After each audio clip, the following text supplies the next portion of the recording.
in famously in the Lord of the Rings, there is no religion per se, and God is not referred to, and yet God is present throughout the Lord of the Rings as divine providence. God is the unseen hand of providence. And look, Tom Bombadil, I know we're going to have time, we're going to discuss all this, but Tom Bombadil he's not part of the fellowship. He doesn't show up to the Council of Elrond. And Gandalf says if we had invited him, he wouldn't have come anyway, which I sort of like. And yet he plays his role. I mean, without him, he acts in immediacy. He acts within his own realm with what is at hand. And without Tom Bombadil, maybe Frodo escapes, because he's not going to perish by Old Man Willow, it doesn't look like, and he may have even been able to escape the Barrow-wight. But Sam doesn't, and Merry and Pippin don't, and we know by the end of the story, without those three, the whole thing fails. And so he actually was, in one sense, necessary for the plot. He just doesn't fit the. He's not swashbuckling. He's not there with a sword. He's not there with great feats of power. He sings and dances, right? And rules his domain with song, which is, I think. He just sings a song, Yeah, I would love for you to touch on that, because I do know you reference music frequently in your work, and popular songs in particular. But what is it getting at? What is Tolkien driving at with the power of song there? Of course, Tom Bombadil and his wife Goldberry, they are innocents. I don't think they're naive, but they are innocent. They are not enmeshed in the machinations of the wider world and its struggle against the Dark Lord. That's not, Tom Bombadil is not going to directly concern himself with that. So you want to be careful, because Tolkien is clearly not writing allegory. He would slap us in the face if we made that suggestion. Right. But I can't help think of two biblical references. First, I think it's hard not to think of Adam and Eve, unfallen. They're gardeners, they're caretakers, they're innocent.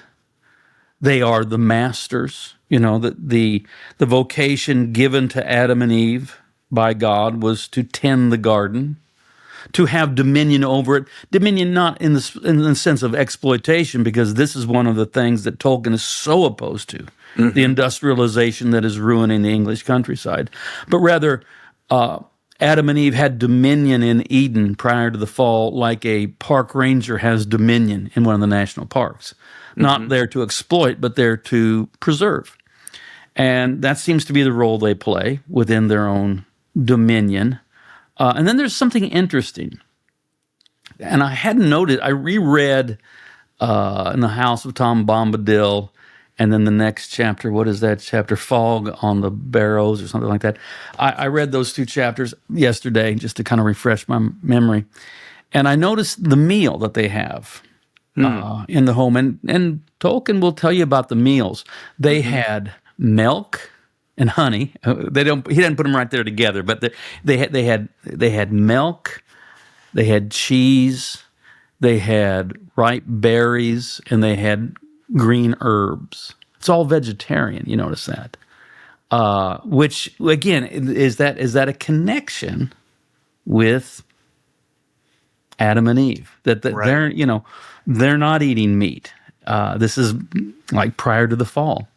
But the other biblical reference that I'm really even more in some ways drawn to is Melchizedek. I mean, I think we really can say that Tom Bombadil is the Melchizedek, or maybe it's said the other way. Melchizedek is the Tom Bombadil of the Bible, who kind of appears out of nowhere, right? Without genealogy, neither father nor mother, He's there.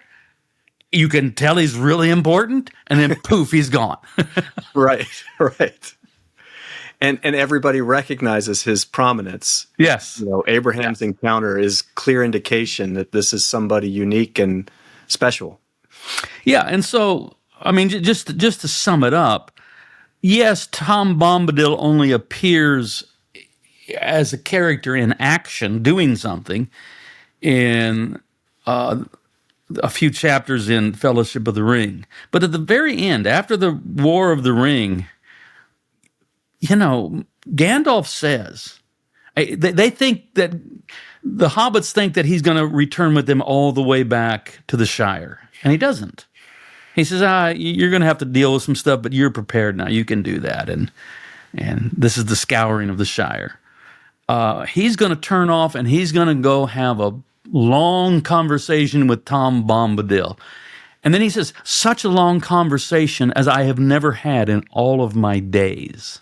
And so at the very end, Gandalf, what he wants to do more than anything is have a very, very long conversation with Tom Bombadil, who is, we don't know what he is. Mm-hmm. He seems, he's not a human, he's not man, he's not an elf, he's not a dwarf. He is eldest. He's the first. Remember, he says that Tom Bombadil saw the first raindrop and the first acorn. He was there before there were ever, the rivers or the trees. I mean, he's the first. So, yeah, he's what he is. He is, and I still want to spend a second, if you would, on the power and the importance of the singing and the language of poetry. The back and forth with Tom Bombadil and Goldberry. Very interesting juxtaposition to the sort of force and rush that the hobbits are under. Exactly, and his poetry is whimsical poetry. His song is it's not high poetry. This may have been the limitations of Tolkien himself, but it's not high poetry. It's whimsical poetry. And one of the things that people may find almost offensive about Tom Bombadil is that he refuses to be upset. Yes. He refuses to see anything as dire, even though certainly everyone else saw it as dire. And yet he laughs and pokes fun. He makes fun of the ring. Mm-hmm. This is one of the most interesting things about Tom Bombadil.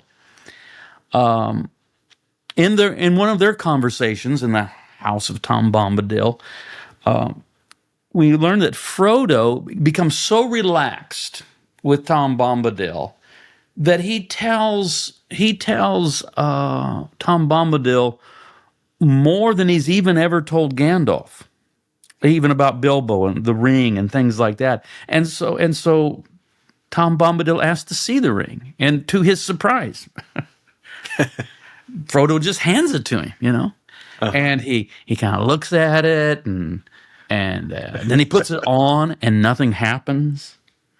And then he flips up and it vanishes. The ring cannot make him vanish, but he can make the ring vanish. And we're told that Frodo was almost slightly offended that Tom Bombadil would make such light of this thing. Mm-hmm. I mean, this is the embodiment of great evil that drives the whole story. Mm-hmm. The Dark Lord must not get the ring, and it can only be unmade in the fires of Mount Doom. I mean, this is serious stuff, right? And he's just doing little tricks with it, and when it was suggested, because the ring had apparently no power over him at the Council of Elrond, that Tom Bombadil that they send the ring to Tom. Gandalf says, I don't think that's a good idea. He would forget about it, or more likely lose it, because it just didn't mean anything to him. So can I keep going on that? Please.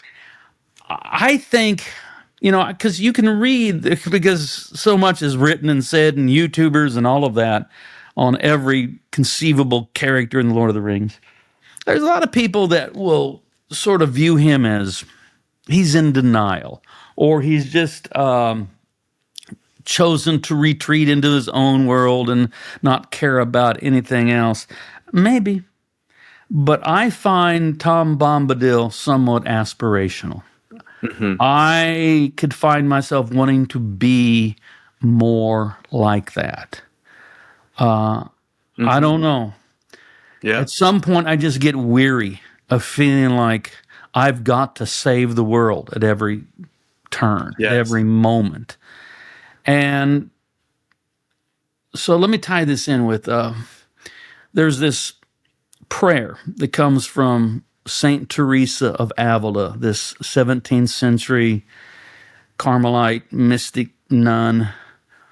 And it's called, I don't know if it's a prayer or a confession, it's whatever it is. It's in fact called Saint Teresa's bookmark, but it goes like this. Let nothing disturb you.